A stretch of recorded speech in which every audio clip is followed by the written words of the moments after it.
لیسا علیک ہداہم، انہیں راہ دینا تمہارے ذمے لازم نہیں، یعنی اے محبوب صلی اللہ علیہ وسلم، آپ بشیر، نذیر اور داعی بنا کر بھیجے گئے ہیں، آپ خوشخبری دینے والے ہیں، ڈر سنانے والے ہیں، اسلام کی طرف، اللہ کی طرف بلانے والے ہیں۔ آپ کا فرض دعوت پر پورا ہو جاتا ہے، اس سے زیادہ جد و جہد آپ پر لازم نہیں۔ شان نزول یہ ہے، اسلام سے پہلے مسلمانوں کی یہودیوں سے رشتہ داریاں تھیں، اس وجہ سے وہ ان کے ساتھ سلوک کیا کرتے تھے۔ مسلمان ہونے کے بعد انہیں یہودیوں کے ساتھ سلوک کرنا ناگوار محسوس ہوا، اس لیے انہوں نے ہاتھ روکنا چاہا، اور انہوں نے یہ خیال کیا کہ اس طرح یہودی اسلام کی طرف مائل ہوں گے۔ اس پر یہ آیت کریمہ نازل ہوئی، لیس علیک ہداہم، انہیں راستہ دینا، راہ دینا، ہدایت دینا تمہارے ذمے لازم نہیں۔ تمہارا کام ہے نیکی کا پیغام دینا، برائی سے روکنا۔ اگر لوگ نہیں مانتے تو تم مجرم نہیں ہو، وہ اپنے جرم کے خود ذمہ دار ہیں۔ وَلَٰكِنَّ اللَّهَ يَهْدِي مَن يَشَاءُ، ہاں لیکن اللہ تعالیٰ جسے چاہتا ہے ہدایت دیتا ہے۔ وَمَا تُنْفِقُوا مِنْ خَيْرٍ فَلِأَنفُسِكُمْ، اور تم جو اچھی چیز دو تو تمہارا ہی بھلا ہے۔ اللہ کی راہ میں جو مال خرچ کرو گے اس میں تمہارا اپنا بھلا ہے، تو دوسروں پر اس کا احسان نہ جتاؤ۔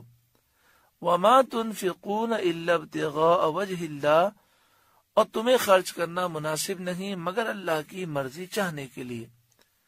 تمہیں خرچ صرف اور صرف اس لیے کرنا چاہیے کہ میرا رب مجھ سے راضی ہو جائے۔ وَمَا تُنْفِقُوا مِنْ خَيْرٍ يُوَفَّ إِلَيْكُمْ، اور جو مال دو تمہیں پورا ملے گا۔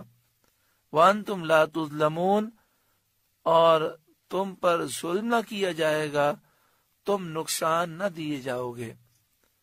اللہ کی راہ میں اللہ کی رضا کے لیے مال خرچ کرو، تم جو دو گے تمہیں اس کا پورا پورا بدلہ دنیا اور آخرت میں اللہ تعالی اجر و ثواب آخرت میں عطا فرمائے گا، اور دنیا میں ایک کے بدلے کئی گنا عطا فرمائے گا، اور تمہیں نقصان نہ ہوگا، تمہیں کسی قسم کا ضرر نہ ہوگا۔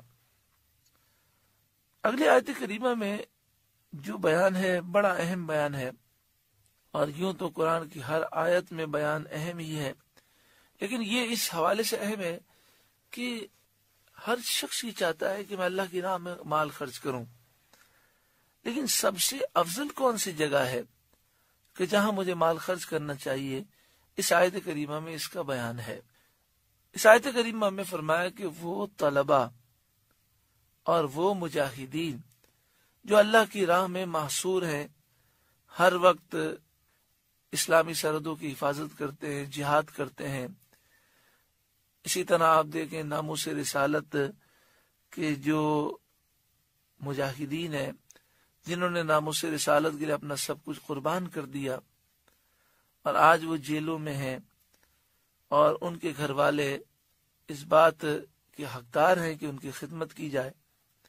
اسی طرح مدارس کے، اسلامی مدرسوں کے وہ طلبہ جو صحیح العقیدہ ہیں، جو دن رات علم دین حاصل کرتے ہیں، اور وہ کمانے کے لیے نہیں نکل سکتے کیونکہ وہ علم دین میں مصروف ہیں، ان کی خدمت کرنا یہ سب سے افضل صدقہ ہے۔ اس میں خیرات کا ثواب بھی ہے، اللہ کی راہ میں مال خرچ کرنے کا ثواب بھی ہے، اور دین میں تعاون بھی ہوگا، اور ثواب جاریہ بھی ہوگا۔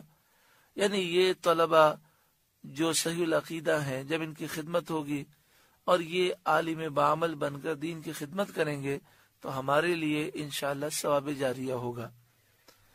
للفقراء الذین احصروا فی سبیل اللہ، ان فقراء کے لیے، ان غریبوں کے لیے جو راہ خدا میں روکے گئے۔ راہ خدا میں روکے گئے یعنی مراد یہ ہے کہ وہ ہر وقت اللہ تعالی کی عبادت میں ہیں، جہاد میں ہیں یا طلب علم میں ہیں۔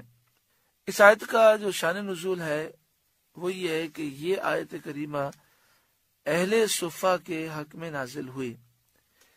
ان حضرات کی تعداد 400 کے قریب تھی۔ یہ ہجرت کر کے مدینہ طیبہ حاضر ہوئے تھے۔ نہ یہاں ان کا مکان تھا، نہ خاندان تھا، نہ ان حضرات نے شادی کی تھی۔ ان کے تمام اوقات عبادت میں صرف ہوتے تھے، رات میں قرآن کریم سیکھنا اور دن میں جہاد کے کام میں رہنا۔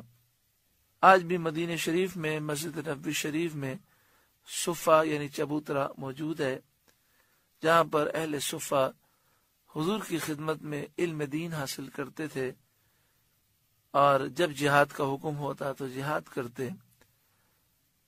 ان کے حق میں یہ آیت کریمہ نازل ہوئی اور دیگر صحابہ کرام کو ترغیب دلائی گئی کہ ان کی خدمت کریں۔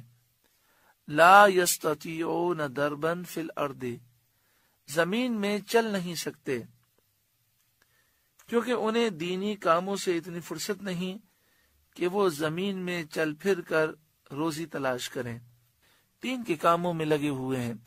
یحسبهم الجاہل اغنیاء من التعفف، نا سمجھ نادان انہیں مالدار سمجھتا ہے، من التعفف سوال سے بچنے کی وجہ سے، یعنی وہ اپنی ضرورت کا اظہار کسی سے کرتے ہی نہیں شرم کے مارے، اور اپنا وہ رویہ اس طرح رکھتے ہیں کہ جیسے انہیں کسی چیز کی ضرورت نہیں، کیونکہ سفید پوش ہیں، خوددار ہیں۔ اللہ تبارک و تعالی نے انہیں مروت عطا فرمائی، شرم و حیا کا زیور عطا فرمایا، تو جو انہیں جانتا نہیں ہے وہ انہیں مالدار سمجھتا ہے۔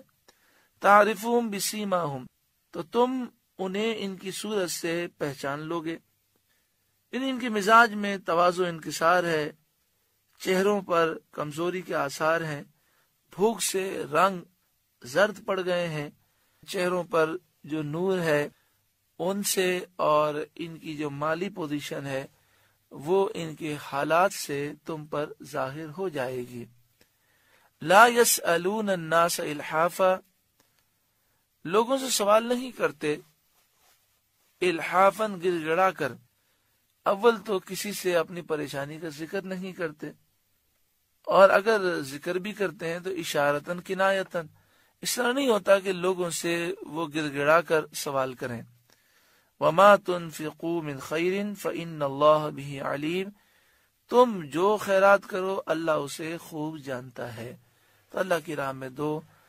الحمدللہ سورہ بقرہ کا 37واں رکوع مکمل ہوا۔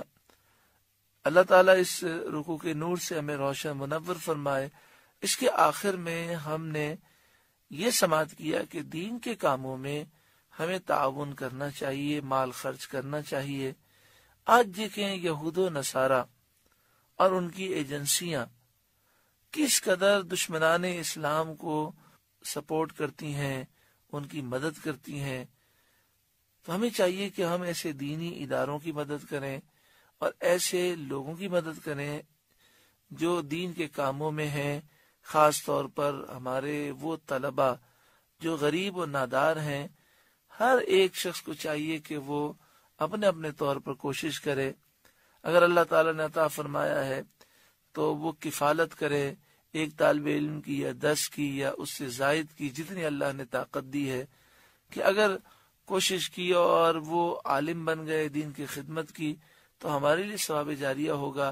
اس میں اللہ کی راہ میں خیرات کرنے کا ثواب بھی ہے، صدقے کا ثواب بھی ہے، اور دین کی خدمت کا ثواب بھی ہے۔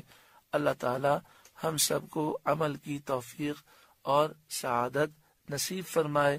اللہ رب العالمین ہم پر فضل و احسان کی بارشیں نازل فرمائے۔